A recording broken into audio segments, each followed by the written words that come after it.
You are now tuned into a brand new episode of the Simply Ball Dropping Podcast. I'm your host and the man behind the mic, K-Sap. Well, today, man, my man GBUSH from the barbershop, straight cooked, sliced, and glazed Jason Lloyd on UCSS.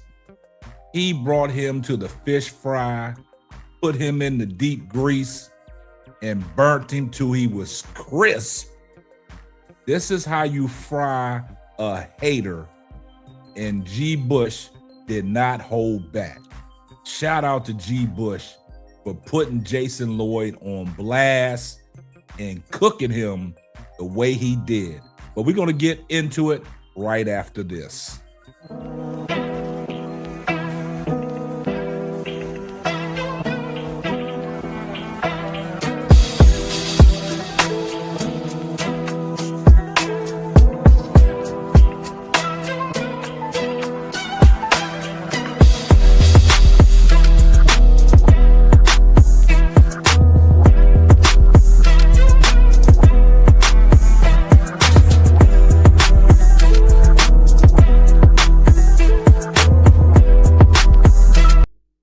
Well, guys, man, we got to talk about it today, man. GBUSH on UCSS, Ultimate Cleveland Sports Show.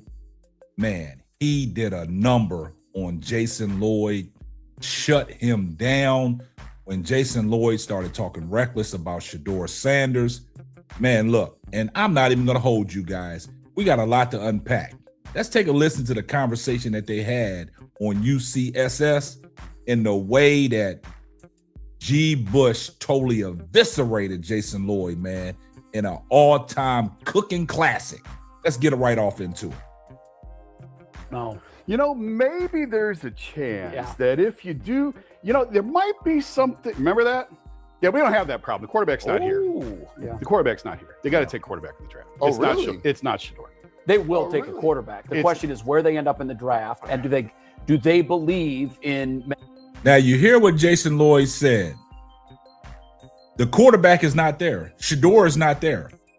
Shedeur is not the answer. They have to draft a quarterback. Let's continue to let it roll. Mendoza or more, because right now, if they lose out, they're likely going to get the two. They're not even going to have to trade up. They're going to be in If position. they don't have to trade up, I think they absolutely take one. But and they're in the two. Well, you say they wouldn't have to trade up, but if they're the two spot and they only like one of the two quarterbacks, then sure. But I don't think we're going to be in that spot. You're right. I don't think we're going to be in that. Yeah, spot. I want to hear why. Well, why they you like both. They'd be fine. I'm you're interested- saying you think they like both? I'm interested in hearing the why. Because you can say he needs more around him. You can say And he the does. That's offensive fair. line. You can say the offensive line isn't any good. Listen, We all know Shedeur Sanders needs more around him. He needs an offensive line, and he needs some weapons. the metrics will tell you, and there's more than the metrics. The metrics will tell you he is the worst quarterback this century by dropback per EPA. He's worse than. You hear what Jason Lloyd said? He said Shedeur Sanders is the worst quarterback in the century. The worst quarterback in the century. I can't make this stuff up. That's a hater. That's hater talk. And Jamarcus Okay, Russell. Explain that. Like, I know we've talked about it before. It but for takes those that into might not know account down that, and distance, He compared him to Jamarcus Russell.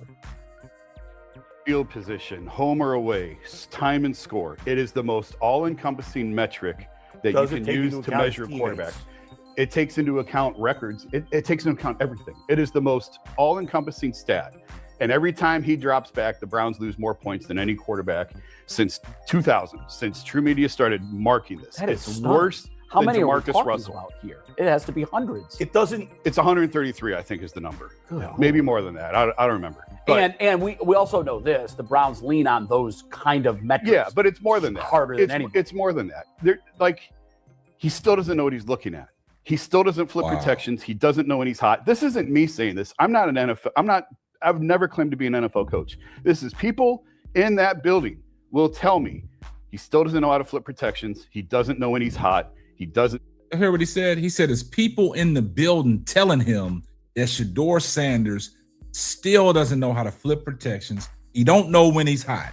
Do y'all listen? Are y'all listening to what Jason Lloyd is saying?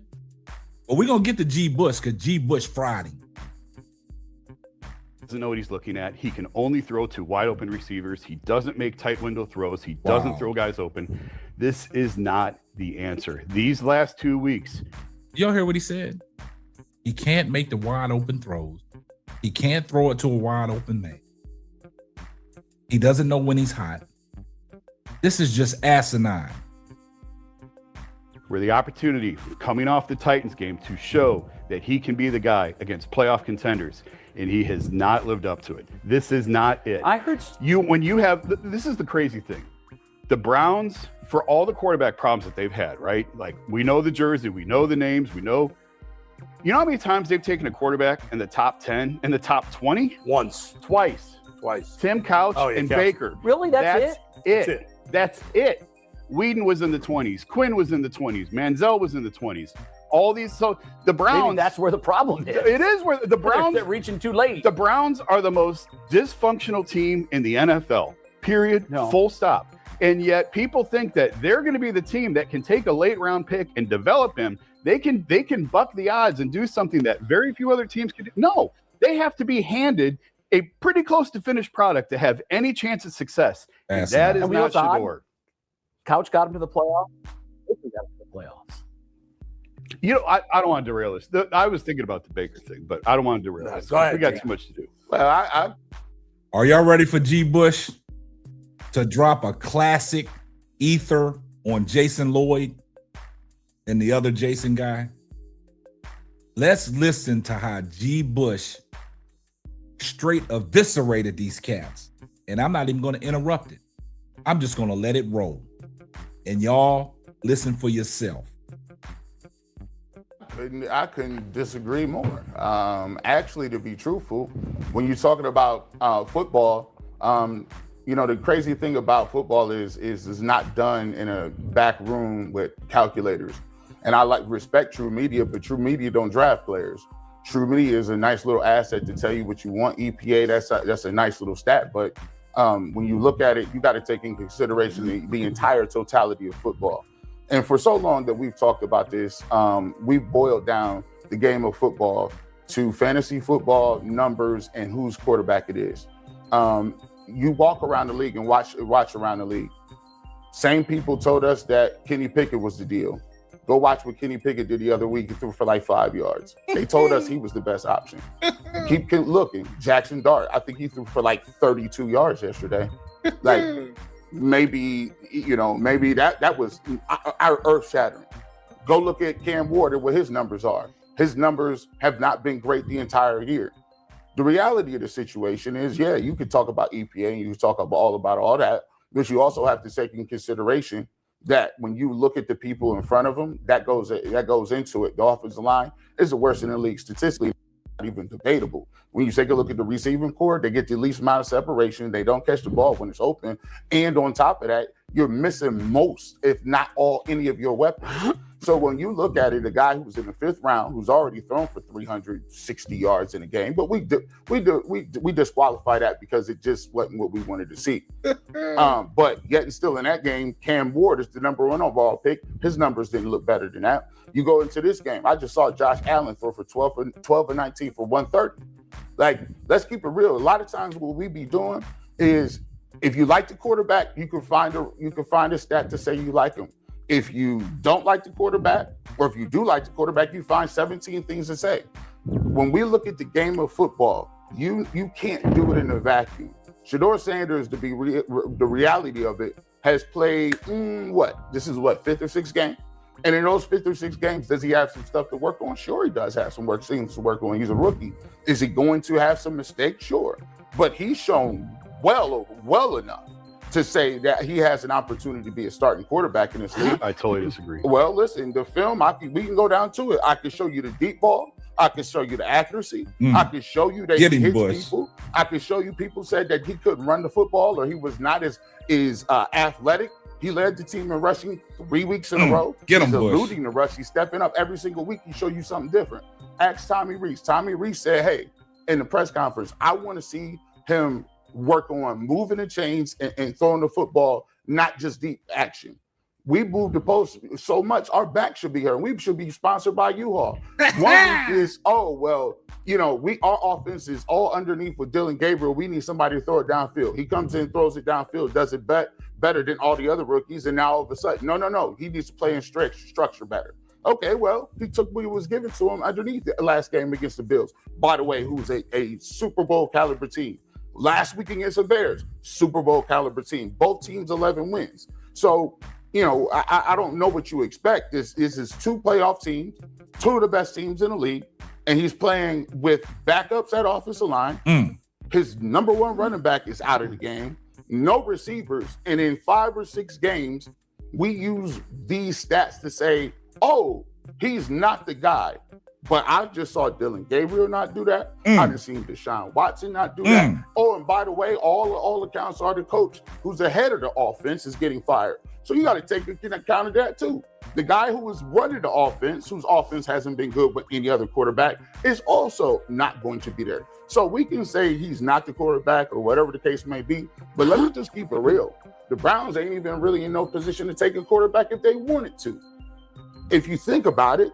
So wait, why not? Watch this. I'll tell you exactly why as I sip my Kool-Aid. Yeah, I mean, if they sip think that Kool-Aid.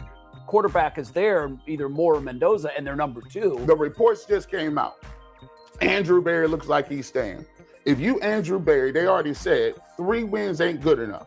Those 3 wins got Kevin Stefanski fired this year. So if you're going to stick around and you're going to be around to pick the players, guess what's going to happen if you want to take a quarterback? You're going to take a quarterback, and then you don't have said picks to improve any parts of the roster around the quarterback.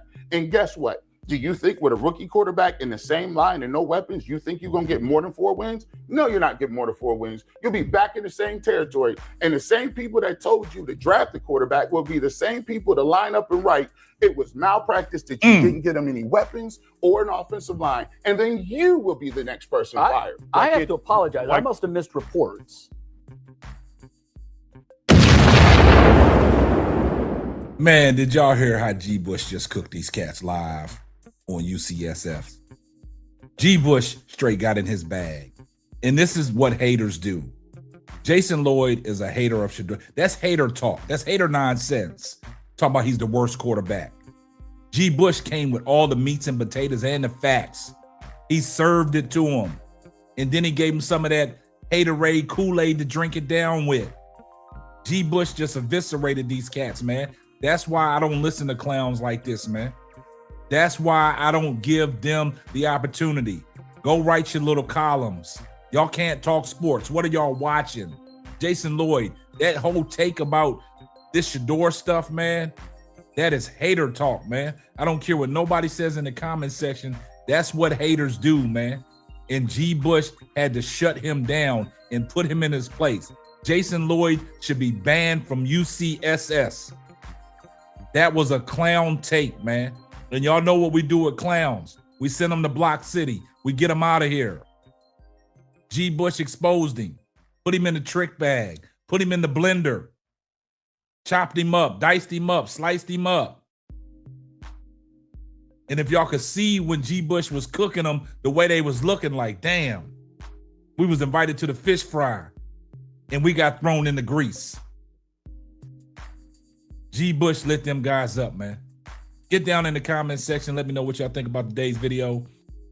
I see everybody in the comment section, #salute. And if you're not subscribed to the channel, do me a favor, hit the subscribe button, turn your post notifications on so you know every time Simply Ball Dropping drops another hot banger. And this is going to wrap up another episode of the Simply Ball Dropping podcast. I'm your host and the man behind the mic, K-Sap. We're going to catch you on the next one.